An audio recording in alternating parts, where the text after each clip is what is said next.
Bad side. He's 13-1 with 6 knockouts. Sacramento native Blake McKernan.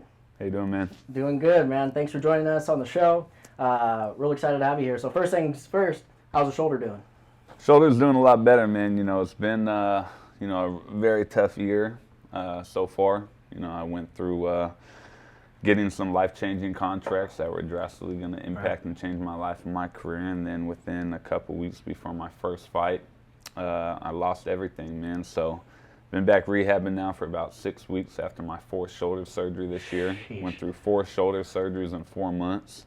And I still got a smile on my face, man, because at the end of the day, one thing that I've learned is when you believe in yourself wholeheartedly and know that you're destined to do something, there's nothing that can stop you. So, this just added testimony to the journey, man. But the shoulder's doing a lot better, and I'll be back fighting again before people know it. Good. I mean, we're obviously can't wait for that moment. I'm sure you obviously can't either. So, getting into boxing, how did you get into boxing? What interest? What drew you there? People know a lot about combative sports or boxing. It's usually kind of something that has been a saying that has been going around for the longest time. It's kind of like a poor man's sport. And the reason it is, man, most people that choose this sport, this walk of life, have had very challenging lives, don't probably come from the best of households, absent parents, running the streets, whatever it could be. And, pretty much all of those things I just mentioned, I kind of checked all those boxes, man. I just grew up extremely poor, poverty, and never really had neither one of my parents present. So, I used to get picked on all the time when I was in school, was always having to fight. People used to always kind of think that I was a troubled kid, not really understand my reality of everything that I was going through outside of school, and I didn't really know how to translate that at the time. But, I still remember 10 years old, first time ever watching Mike Tyson and Evander Holyfield fight. Ever since then, I knew in that moment, that was like the defining moment. I was like, I want to be just like these guys. I'm going to dedicate my entire life to boxing. And when I was 10 years old, I walked into my first boxing gym right here in Sacramento. Yeah, that's crazy. A lot of those people that probably picked on you are like, man, I hope he doesn't remember me. What's crazy is over the years, I always would, kind of flaunt, brag, or tell people like, man, I'm going to be a professional fighter and do this and do that. And everybody used to always kind of like, oh, man, you ain't going to do that. It's not possible. It's not capable. Right. People used to always tell me I was going to be dead or in prison by the time I was an adult. So now that I've kind of been getting a lot of success in my career, and people have been kind of seeing more about me all over news, TV, social media, radio stations, whatever. I have people that hit me up and contact me on a weekly basis. Like, dude, I can't believe that you fully did everything that you always said that you were going to set out to do, So it's definitely a dream come true. Now it's just time to kind of push the envelope a little bit further and kind of achieve greater things than anybody had kind of expected. Yeah. And you've got such a positive outlook on everything, and it's really a testament to you. I mean, like you said, from what it sounds like, not the best upbringing, but you made a choice, like, I'm not going to let that affect me and determine who I'm going to be. And, what can you attribute? Because a lot of people have a upbringing like that, but not a lot of them. A lot of them go to the other way, like, well, this is who I am. And right. So was there a time or a moment that specifically that was like, I see that I'm going down the wrong path, and then this is where I want to be?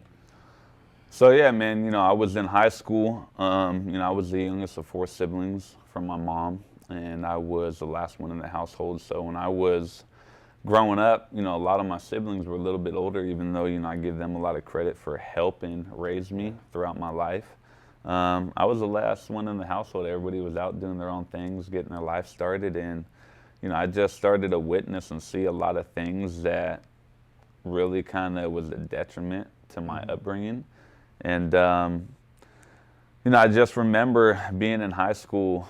My mom, she had been addicted to pain medication my entire life, so she's pretty much in bed as long as I can remember.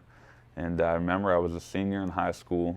I had been working at J.C. Penney's at Galleria Mall. That was my very first job. I started working there at 15 and a half with a worker's permit, which I got from school. And I was going into my senior year, and my mom pretty much told me, like, hey, you got to start paying rent or you got to get out. And I said, well, if I'm going to pay you the type of rent that you're wanting, I might as well just get my own place. So, when I made that decision, I didn't understand in the moment that it was going to be a lot more difficult than I'd anticipated. I was still a kid. I was only 17 years old, a couple months away from being 18. And at the time, I was living out of my car, trying to go to school, trying to still work as much as I could. And then when everything kind of played out, I knew that I couldn't go to school anymore. So I ended up dropping out of high school, ended up going and working full-time for J.C. Penney's, and then just shortly after, I think it was right after I had my 18th birthday, I had my first apartment. But in that moment, I was going through time, not really understanding the magnitude of everything I was dealing with. I was just trying to kind of forget about it and put it behind me. But I felt very lost. At that time, I had lost a very close friend of mine who I have tattooed on my chest. His name was Will Reynolds. He died in a car accident. He was like a very close friend, like a brother to me. During that same time, even though my dad was never really present too much in my life, my dad had gotten sentenced with a consecutive life sentence in prison. And then I wasn't talking to my mom, so I just felt very lost in that moment. It was kind of like a defining moment for me that, Blake, everything everybody had ever told you your entire life that you were never going to be anything by the time you became an adult was actually coming to fruition. It was actually happening. I was like, you know what? I got to make a decision right now that is going to drastically impact my life and my future. And ever since I was a little kid, there were two things I always wanted to do. I always wanted to join the military, and I always wanted to be a professional fighter. So in that moment, fast forward, it was I was 20 at the time. Went through, about a year and a half of just kind of trying to make ends meet. And in that moment, I just felt lost. So I ended up joining the military. From the day that I walked into the recruiting office, I left within 3 weeks. Wow. I wanted to leave as soon as possible. I had a great job at the time, but I wasn't making the greatest decisions. And after kind of running the streets for so long, it always has a way of calling you back. And unfortunately, in doing that, I made a lot of mistakes, So I ended up joining the military when I was 20, and there was the greatest decision I could have ever made. It gave me a lot of insight and direction, which is something that I never had growing up because I never had my parents really actively there to kind of show me right from wrong. I was learning on my own, making a lot of mistakes, So yeah, I joined the military, and that was like the defining moment for me that really changed the course of my path. Yeah, it's very inspiring, and especially for people that may be in a similar situation, that they can look to you and be like, hey, this is an example. So looking at your past, a lot of people would see it as a negative thing, but it's made you who you are, and made you an inspiring story to others. I think that's yeah, great. Man, my entire, the biggest thing, I'm a man of God, but even saying that, just like yourself and everybody in this world, I'm a perfectly imperfect person. Right, we all make mistakes in life. We are never put here to be perfect. So, and even saying that, I think one of the biggest things that's like a testament of who we are is whenever anybody goes through a tough situation in life, no matter what it may be, people always want to ask God, like, why is this happening to me? Everybody does it, unfortunately.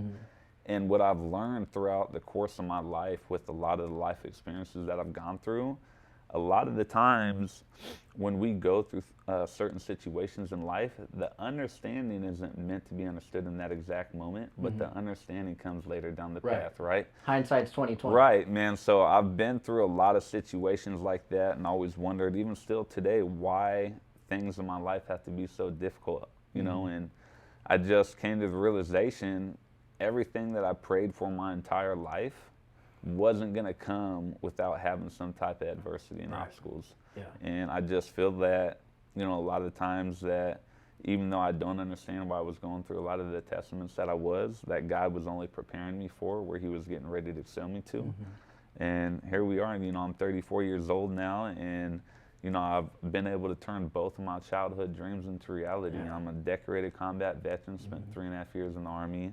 Now I'm a top 20 ranked professional fighter. I just came off of fighting in front of tens of millions of people, about 9 months ago on pay-per-view on the Mike Tyson, Roy Jones undercard.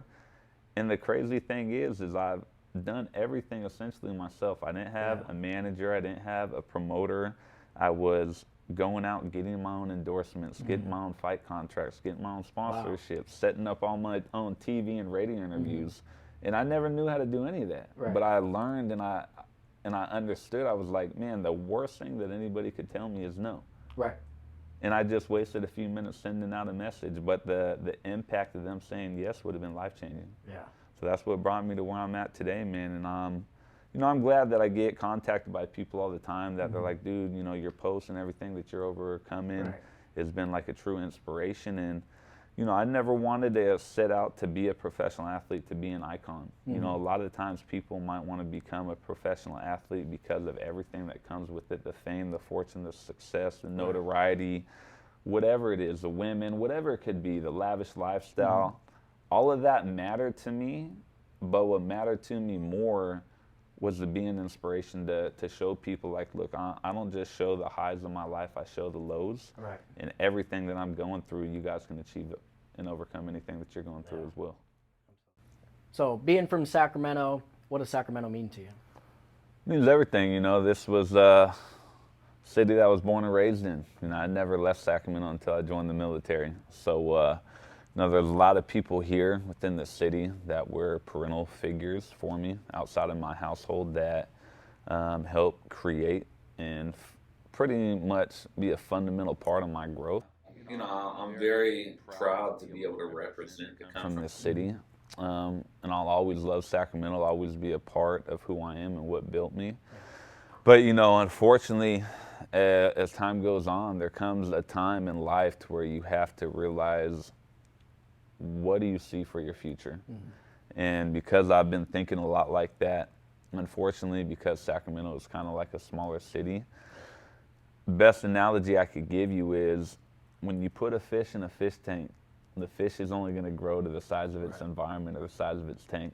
If you want to increase the size of the fish, you got to increase the size of its environment or its tank, right? So right now, man, I just feel like I'm a shark inside of a little fish tank right now. And although, I don't want to sound like I'm being negative about Sacramento, I love this city. But it's just come a time that it's time for me to expand my environment, my tank, bro, and to go on to bigger and better things. And what's great about Sacramento is you can do that and you'll still have the support of the city. Because, one thing that I've noticed, I have a lot of friends that have gone on to play professional sports or expanded their reach outside of Sacramento. Right. And one thing I could say is, people, for the most part, obviously you're not going to make everybody happy or not everybody's going to root for you, but the majority of people are like, yeah, hey, that guy's from Sacramento? Right. And it's, even though Sacramento has grown so much over the last 10, 15 years, it still has that small town feel to where, like what you said earlier, this is our first time actually meeting, even though you've been here before. Exactly. We have a lot of the same connections, and it's just it's a small area, but it's an area that has a lot of impactful people. Without a doubt, man. What's so crazy about Sacramento is you meet people like myself. Like, this is our first time meeting. We're both been born and raised here. There's so many other people in Sacramento that have so much God-gifted talent. Like, there's so many people that are in Sacramento or from Sacramento that were essentially at one point or stage in their life or their careers where I'm at. And a lot of people they fail to realize how much talent is in this city. But the unfortunate aspect of situations is I love Sacramento, but a lot of the times when you grow up in a certain environment with other people where you guys were given the same opportunities, but you over-excelled and made something of your life and did something that they couldn't, it creates a lot of bitter, envious, and jealousy, unfortunately. And for me, man, I've had the honor to meet so many people from the city that have so much talent.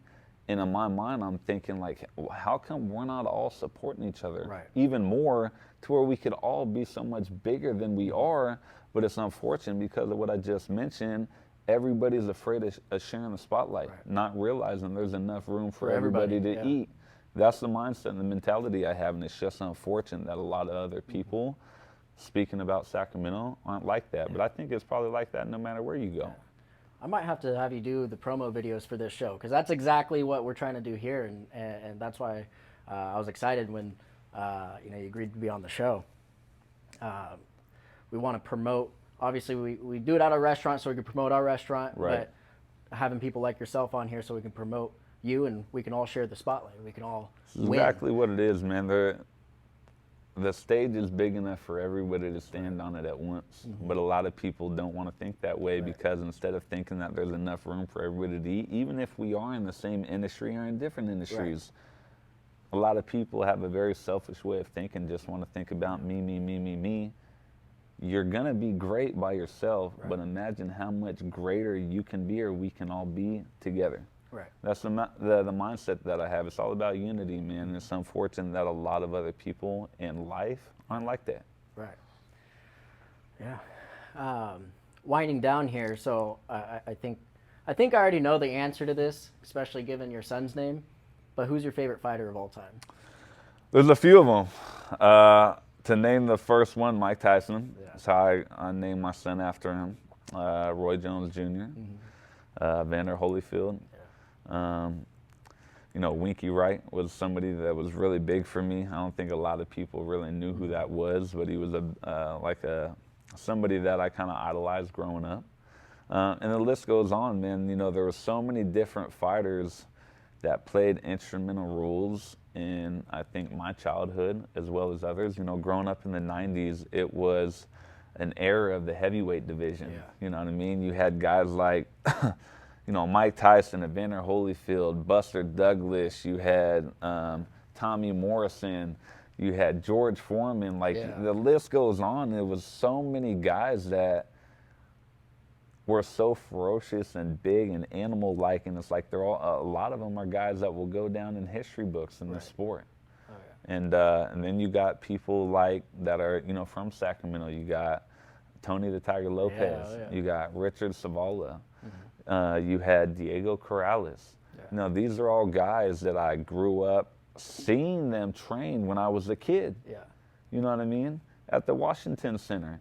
And then now that I'm older, I look back and I used to train with Tony. I know Richard very well, and they're telling me, they're like, Blake, if you keep after it, you're going to be next. But, in my mind, man, there's always been only one plan in my life. Other than joining the military, I'd done that. The only plan was boxing. There was never a plan B. There's always only been plan A, and I'm living it, and I'm pursuing it, and, throughout pursuing it, I'm going through a lot of obstacles and adversity. Like right now, I came off the biggest fight of my career, went into that fight with an injury, then right afterwards, had an even bigger substantial injury, but I'm going to get through it, man. It's all about perspective and mindset. 100%. I know that I don't even care if I don't win a world title until the very end of my career. At the end of the day, I'm going to die trying or die making it happen. A lot of the times in life when people have a plan A, a lot of people will have that plan B as a backup plan. But in doing that, you're kind of shortchanging yourself from pursuing your real dream because in the back of your mind, you're like, well, if it doesn't pan out, if it doesn't work out, then I got this. But in having that plan B, it shortened you from giving that plan A everything that you need in order to become successful. I used to say plan B distracts from plan A. Absolutely. So, if you put 100% into plan A and, you give it your best shot, and then you can move on afterwards if it doesn't work out. But you got to set guidelines for your life. There's got to come a certain time where, like, you gave it everything you could, and you got to, walk away. I get it. But don't walk away too early. A lot of the times people will go through through heartbreak. People will go through challenges and have to overcome adversity and obstacles. But what happens every time that we go up against the storm? Once we prevail and get through it, we're getting to the light. We always come out 10 times better, 10 times stronger than how we went into it. You have to understand that there's always going to be light at the end of the tunnel. And even in my situation, with everything that we've discussed that I'm going through, the massive contracts and opportunities I've lost, having my health taken away from me and having to fight tooth and nail to get back, I know I'm going to make it. There's no doubt in my mind that I'm going to make it. And I'll never tell myself that I'm not. That's exciting, man. And you have a documentary that just came out on Friday that people can check out. It's playing at a few film festivals, and I tuned in a couple days ago, and just as you were saying, it's like, I think 23, 24 minutes long, but you're just saying that's just scratching the surface to your story. So. Yeah, so the documentary I did, it was actually crazy how just meeting one person could drastically impact or change your life, and lead you to another opportunity. So I had a good friend of mine, Tone. He has always been very supportive in what I've been doing. He lives down in Los Angeles. And he always kind of knew about what I was doing, this path that I was on, knew little glimpses of my story. And there was this director and this film videographer that were wanting to create something that was different. We've all seen the 24/7, which is kind of like a little mini doc of fighters getting ready for a fight. This is very similar to that in a lot of ways, but it's not just for preparing for a fight. It's showing a kind of little glimpse of somebody's documentary about their life, everything that they had to overcome to get where they're at. And, so the owner of the company is called What's Your Hustle. That's also where people can go to view my documentary. It's only $12, and it's still available for the next 5 days. But the owner of the organization, Johnny, him and his partner, Edwin, who was the director of all the little mini doc series, had reached out to me, and it was just kind of like an instant connection. We're like, we got to do something together.